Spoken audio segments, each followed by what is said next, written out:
Conference 2024માં ગૃહમંત્રી અમિત શાહે શું જણાવ્યું આવો જોઈએ। મોદી સરકારમાં આતંકવાદ સામે લડતી એજન્સીઓ કાનૂની રીતે મજબૂત બની રહી છે। ગૃહમંત્રી અમિત શાહે નવી દિલ્હીમાં આયોજિત એન્ટી ટેરર કોન્ફરન્સ 2024માં જણાવ્યું કે સરકાર આતંકવાદ સામે શૂન્ય સહનશીલતાની નીતિ અપનાવી રહી છે। આ નીતિ અંતર્ગત નેશનલ ઇન્વેસ્ટિગેશન એજન્સીને વધુ સત્તાઓ આપવામાં આવી છે। નેશનલ ઇન્વેસ્ટિગેશન એજન્સી હવે વિદેશમાં પણ આતંકવાદી કેસોની તપાસ કરી શકે છે। મોદી સરકારના શાસન દરમિયાન આતંકવાદી ઘટનાઓમાં 70% ઘટાડો થયો છે। આ સફળતા કાનૂની માળખું મજબૂત બનાવવાના પ્રયાસો અને ટેકનિકલ સુધારાઓને કારણે મળી છે। આંતરરાષ્ટ્રીય સ્તરે પણ ભારતની આ નીતિએ માન્યતા મેળવી છે। આમ મોદી સરકારના પ્રયાસોથી આતંકવાદ સામે લડતી એજન્સીઓ વધુ મજબૂત બની રહી છે। આ નીતિ અને વ્યૂહરચનાઓના કારણે ભારત આતંકવાદ સામે વધુ મજબૂત રીતે લડી શકે છે।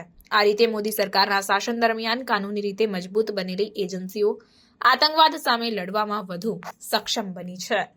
हम ये पूरी लड़ाई में नजरअंदाज नहीं कर सकते।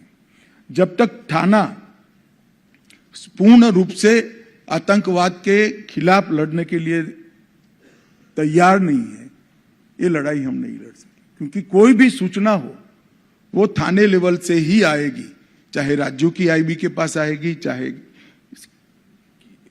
भारत सरकार की आईबी के पास आएगी। सूचना वहीं से आनी है और वहां एक विशेष दृष्टि हमने निर्मित करनी पड़ेगी। इसके लिए थानों के अधिकारियों को खुफिया जानकारी एकत्रित करना, लक्षित जांच करना और समुदायों के बीच में जो तनाव पैदा करने के मामले उसको भी सजग दृष्टि से देखना, ये आज सूचना संकलन के लिए भी राज्य के प्रमुखों ने एक एसओपी बनानी चाहिए अपने अपने राज्य के हिसाब से और आगे बढ़ना चाहिए।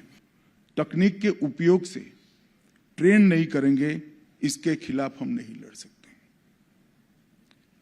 अब आतंकवाद का सामना जो हमें करना है वो समझकर चलिए। वो सीमाहीन और अदृश्य तरीके से आतंकवादी हमले और उनका षड्यंत्र हमारे खिलाफ खड़ा है। अगर इसका हमें सटीक सामना करना है तो उच्चतम टेक्नोलॉजी से हमारे युवा अफसरों को लैस करना पड़ेगा, उनकी ट्रेनिंग करनी पड़ेगी और उसको भी हमने आने वाले दिनों में ट्रेनिंग का एक अहम हिस्सा बनाना चाहिए। कई सारे राज्यों ने बनाया है मगर जिस स्तर की ट्रेनिंग चाहिए उस स्तर की ट्रेनिंग नहीं है। कम से कम डीवाईएसपी को तो 100% तकनीक से लैस कर ही फोर्स के अंदर इंक्लूड करना चाहिए। और मैं सभी राज्यों को ये कहना भी चाहता हूं, अगर आप इसमें मदद की जरूरत है तो हैदराबाद की एकेडमी भी आपको मदद कर सकती है। आतंकवाद के खिलाफ एक ठोस रणनीति लेकर भारत सरकार चली है। मोदी जी का एक घोष वाक्य जीरो टॉलरेंस अगेंस्ट टेररिज्म, ये न केवल भारत समग्र विश्व ने आज स्वीकार किया है और ये 10 साल के अंदर भारत के अंदर टेररिज्म के खिलाफ लड़ने की एक मजबूत इकोसिस्टम खड़ी हुई है।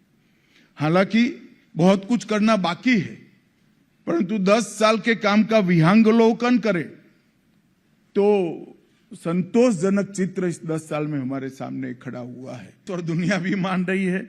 मोदी जी के आने के बाद आतंकवाद के खिलाफ ढेर सारा काम हुआ है। आतंकवाद के खिलाफ लड़ाई का मतलब ये नहीं है कि कुछ षड्यंत्र को पकड़कर उसका पर्दाफाश कर दिया जाए। आतंकवाद के खिलाफ लड़ाई का मतलब है आतंकवाद के खिलाफ लड़ने वाली एजेंसियों के हाथ कानूनी रूप से मजबूत किया जाए, एक ऐसी इकोसिस्टम बनाई जाए जिसके आधार पर आतंकवाद के खिलाफ की लड़ाई हमारी मजबूत हो।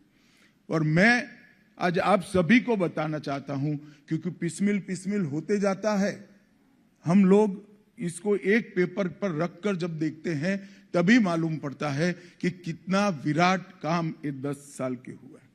2 अगस्त 2019 को हमने एनआईए एक्ट में संशोधन किया जिसमें नए अपराध भी जोड़े और एक्स्ट्रा टेरिटोरियल क्षेत्राधिकार भी दिया। एनआईए अब विदेश में भी जांच कर सकती है। यूएपीए में भी 14 अगस्त 2019 को संशोधन किया और संपत्ति जब्त करने का अधिकार दिया और व्यक्ति को और संगठन को आतंकवादी घोषित करने का अधिकार भी हमने यूएपीए के तहत दिया, जिसका बहुत संयमित परंतु सटीक उपयोग ये 5 साल में हमारे तंत्र ने किया।